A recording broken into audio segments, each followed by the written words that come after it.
नमस्कार साथियों, एक बार फिर आपका स्वागत है। और कल एलडीसी जो अधीनस्थ बोर्ड ने पेपर लिया है वो हो चुका है और उसमें आपने लगभग सब ने आंसर की जारी कर भी दी है, सब ने मिला भी लिया है। अब वो आंसर की तो खैर क्या जारी करे, अपन लगभग सब ने मिला ही लिया होगा। अपन बात करते हैं जो पेपर हुआ था उसी के रिगार्डिंग, और जो आउट ऑफ सिलेबस आया है उसके रिगार्डिंग भी लगभग सब कोचिंगों वाले ने बताया भी है। कुछ की प्रतिक्रियाएं अब भी आएगी, कुछ ने ट्वीट किया है, सब ने अपने अपने हिसाब से बताया है। उसी हिसाब से अपन बात करते हैं कि आखिर ये चल क्या रहा है, ये कि सिलेबस जारी करते हैं फिर भी ये उसके अकॉर्डिंग नहीं चल रहे हैं, तो आखिर ये चल क्या रहा है। जो अध्यक्ष साहब हैं श्रीमान आलोक राज जी, आखिर वो चाहते क्या हैं। और हकीकत में ट्विटर पर दिखावा अलग चल रहा है, हकीकत में अलग क्या है, ये उन चीज़ों पे बात करते हैं स्टेप बाय स्टेप। कल पेपर हुआ था एलडीसी का और दो पेपर हुए थे। एक में सेकंड पेपर में हिंदी इंग्लिश थी, फर्स्ट में जीके था, साइंस थी और मैथ थी। मैथ से 50 क्वेश्चन दे रखे थे, साइंस के 50 क्वेश्चन मतलब सिलेबस जारी किया था 50 क्वेश्चन आएंगे, और 50 क्वेश्चन ही उन्होंने बिल्कुल बताया कि जीके के आएंगे। और सिलेबस जारी किया था उन्होंने। पिछली बार जो सिलेबस था वही था, 2016 में हुआ था, 2018 में हुआ था, 2018 अधीनस्थ बोर्ड ने लिया था, तो उस हिसाब से उनको पेपर बनाना था। लेकिन जो पेपर बनाया गया है, जो सिलेबस रखा गया है, राजस्थान जीके था, तो राजस्थान जीके का लगभग 15 से 20 क्वेश्चन के बीच के अंदर ही क्वेश्चन आए हैं। करंट दे रखा था, करंट उसमें लगभग गायब था। मैथ्स के लगभग 50 क्वेश्चन हर बार आते हैं, अब की बार उन्होंने लगभग 40 क्वेश्चन के आसपास ही दिए हैं, 10 क्वेश्चन उसमें भी कम कर दिए। अर्थमेटिक दे रखी थी, लगभग अर्थमेटिक भी उसमें गायब थी। और जो पेपर में दिया गया था इंडिया जी के दिए गए थे क्वेश्चन, इंडिया ज्योग्राफी थी, इंडियन पॉलिटी थी, इंडियन हिस्ट्री के क्वेश्चन थे, जो तीनों ही अपने सब्जेक्ट अपने सिलेबस में नहीं दे रखे थे। जब सिलेबस में नहीं दे और 50 क्वेश्चन थे, लगभग 60 क्वेश्चन वो आए थे। मैं ये नहीं कह रहा कि जो क्वेश्चन आए थे इंडियन ज्योग्राफी थी या हिस्ट्री थी वो ज़्यादा डीपली नहीं थे, थोड़े मतलब मीडियम थे।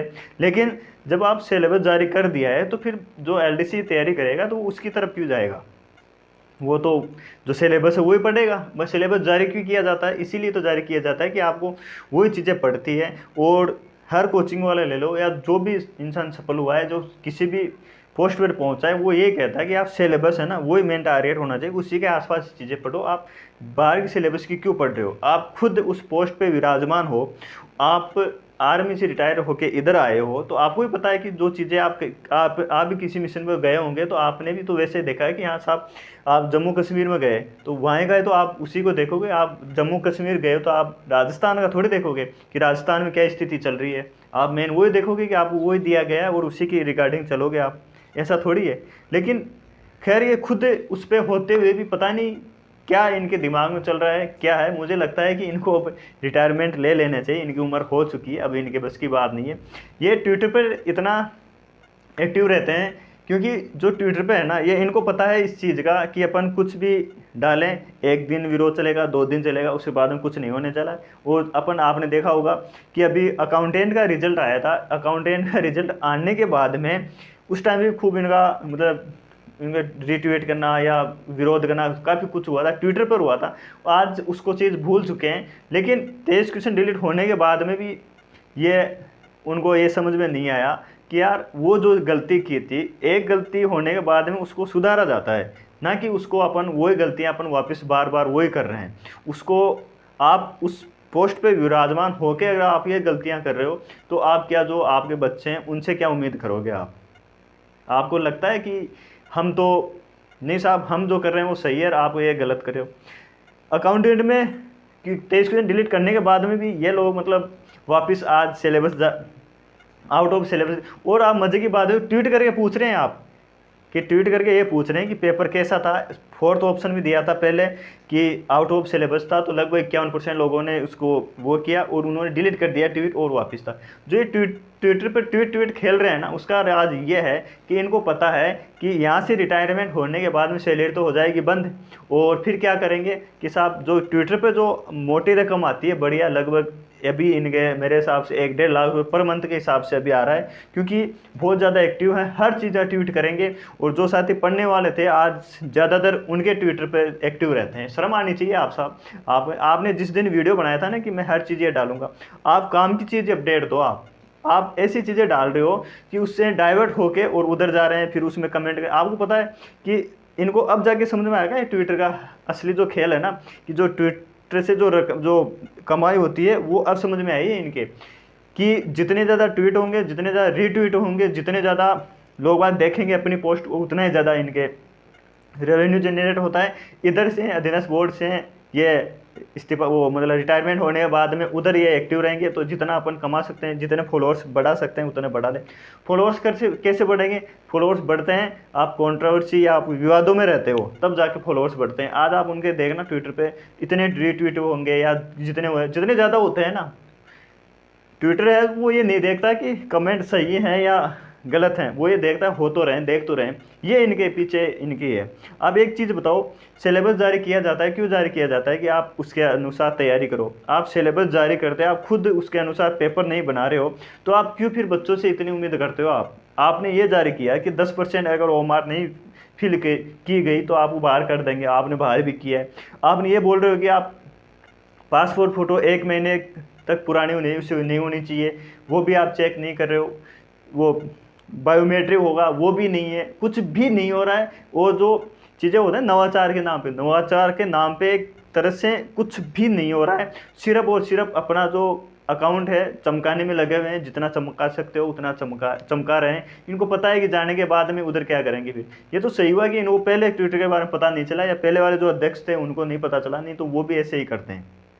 आप ये चीज़ सोच के देखना अध्यक्ष साहब कि ये क्या सही है क्या? ये आपको क्या इस चीज़ का पता नहीं? आप अध्यक्ष हो, आपको ये नहीं पता कि पेपर क्या बन रहा है? आपके हिसाब से वो कुछ भी दे दो। आपने जो ट्वीट डिलीट किया था, आपका मतलब ये है, इसका मतलब ये है कि आपको पता तो था कि आउट ऑफ सिलेबस दिया गया है पेपर। क्या एक्शन लोगे आप उस पर? आज कल पेपर हुआ था, आज है 2 दिन है, 3 दिन हो जाएगा और कुछ भी नहीं होना जाना। इनको पता है कि कुछ नहीं होना जाना है। जितने अपन फॉलोअर्स बढ़ा सकते हैं उतने बढ़ा लो, और जितना कंट्रोवर्सी जितनी ज़्यादा होगी उतनी ज़्यादा अपना आरपीएम बढ़ेगा और उतना रेवेन्यू जनरेट होगा और अपना काम बन जाएगा। नुकसान होने वाला का हो गया, अब उनका तो फ़ायदा हो रहा है। आप कैसे भी देखना उनका ही फ़ायदा हो रहा है, क्योंकि ज़्यादा ट्रोल होंगे तो ज़्यादा होगा, तो उतने ज़्यादा फॉलोअर्स बढ़ेंगे, उतने ज़्यादा आरपीएम होगा। ये चीज़ें चल रही है साहब। शर्म आनी चाहिए ऐसे सिस्टम पे, और ऐसे सिस्टम आप बैठे हो उस पर कि आप मतलब सिलेबस जारी होने के बाद भी आप उसमें से पेपर नहीं बना रहे हो। फिर तो यही हुआ साहब कि आप तैयारी करो आरएस की, जो बड़ी बड़ी कोचिंग है वहाँ से ज्वाइन करो, और फिर आप इधर आओ, फिर एलडीसी बनो। आप आरएस की तैयारी करके फिर एलडीसी बनो, या कांस्टेबल बनो, या जो भी है वो बनो। आप एलडीसी की तैयारी करके एलडीसी नहीं बन सकते आप। फिर क्यों ये सिस्टम क्यों बनाया जाता है फिर? क्या इसीलिए कि नहीं साहब आपको नॉलेज होना चाहिए, बाहरी नॉलेज भी होना चाहिए? नॉलेज की जगह, नॉलेज तो ऐसे बहुत लोगों के पास है, उनको ले लो डायरेक्ट। आपको जब अध्यक्ष बनाया गया था यहाँ पे, तो आप वो अध्यक्ष के ही काम करवाया जाता है, या फिर आपको कोई और भी काम करवाया जाता है? या फिर आपको ये बोले नहीं साहब अध्यक्ष साहब 2-4 लोग आए नहीं, एलडीसी हैं या जो और कोई कर्मचारी वो आए नहीं, आपको काम तो आता है, आप वो कर लीजिए, नॉलेज बढ़ेगा आपका। तो आप कर सकते हो क्या वो चीज़? आप नहीं कर सकते। क्यों? क्योंकि नहीं साहब प्रोटोकॉल है, एक सिस्टम है, उसे नहीं जा सकते। जब सिस्टम से आप पेपर नहीं ले सकते तो आप क्यों ऐसा कर रहे हो आप? लेकिन साहब वही है साहब, अपना सपना मनी, सब कुछ यही है साहब। ट्विटर पर ऐसे फालतू ही ट्वीट करते हो आप, मतलब ऐसे बच्चे वाले नहीं होते कि पहले बार जो कोई इंस्टा पर आता है या फिर वो सोशल मीडिया पहले फर्स्ट टाइम आता है, तो दिन में अलग अलग तरह से रील बनाता है, ये करता है वो करता है, अपनी फ़ोटो लगा के ये, क्योंकि उसको पता ही नहीं है क्या है हकीकत। सोशल मीडिया दुरुपयोग कर रहे हो आप, जो उपयोग होना चाहिए था वो नहीं कर रहे हो आप, दुरुपयोग कर रहे हो आप। सोशल मीडिया पर जो ट्विटर है उस पर आप सब कुछ आ गए, फिर ऐसे करना है तो आप इंस्टा पर भी जाओ, वहाँ पे भी होता है। टेलीग्राम चैनल बना ही लिया है आपने, और यूट्यूब पे सब पे आ जाओ आप, फिर वही काम करो। आप वो ये काम छोड़ दो, वहाँ से बहुत ज़्यादा बढ़िया रकम आपको मिलेगी, और फिर आप ये करना चाहिए। तो ऐसे है ये सिस्टम, और 1-2 दिन चलेगा ये सब, और उसके बाद में मामला शांत हो जाएगा, कुछ नहीं होना जाना। आगे सीटी आ ही रही है, सीटी के बारे में वो ट्वीट कर देंगे। अब कोचिंग वाले भी सोच रहे होंगे कि यार पढ़ाए तो क्या पढ़ाएं, सीटी का सिलेबस जारी किया, पहले तो बहुत ज़्यादा सिलेबस जारी किया है, अब उसके भी अब क्या पढ़ाएं अब क्या पढ़ाएं तो बताओ। बस सीटी सिलेबस के हिसाब से पढ़ाते हैं, सब यही बोलते हैं, मैन यही बोलते हैं, जो भी आज सेलेक्टेड हैं या बढ़िया पोस्ट पे वही बोलते हैं साहब, सबसे पहला काम ये होता है आपको सिलेबस उंगलियों पे याद होना चाहिए। लेकिन सिलेबस जारी किया जाता है, उसके अनुसार पेपर नहीं बनाया जाता है। ये चीज़ें चल रही है साहब राजस्थान के। गवर्नमेंट है जो गवर्नमेंट का अपना ही कुछ चल रहा है, वो भी हस्तक्षेप नहीं करेंगे साहब। वो तो ये बोलेंगे साहब हमने सीईटी के अंदर 40% कर दिया है, बहुत बड़ा राहत दी है हमने, ज़्यादा से ज़्यादा मौका युवाओं को मौका दिया है। युवा हितैषी बनते हैं साहब ये बेरोजगारों के साथ। इनको पता है कि हकीकत ये कुछ भी नहीं कर सकते, और इनका जितना अपन फ़ायदा ले सकते हैं उतना उठा लो, होना जाना कुछ नहीं। सरकार भी यही कर रही है कि भाई युवा एकता है नहीं, बेरोजगार में एकता है नहीं, कोई किधर जा रहा है, कोई किधर जा रहा है। अब आज भी इसमें भी जो बढ़िया नंबर आ रहे हैं वो अलग हो जाएंगे, नहीं साहब भर्ती पूरी होने दो, आपके बीच में आप और तैयारी करो, आप सक्षम हो गए तो आप और किसी में लग जाओगे, ऐसे ग्रुप बन जाते हैं फिर। ये थी, तो आप क्या इसमें रखते हो विचार, आप जरूर कमेंट करना। बाकी वीडियो पर नए हो तो चैनल को जरूर सब्सक्राइब करें और शेयर करें अपने साथियों के साथ कि ऐसा कुछ भी चल रहा है इसमें, और जो मेरे जो विचार है आपको रख दिए हैं। मिलते हैं नेक्स्ट वीडियो में, जब तक जय हिंद जय भारत।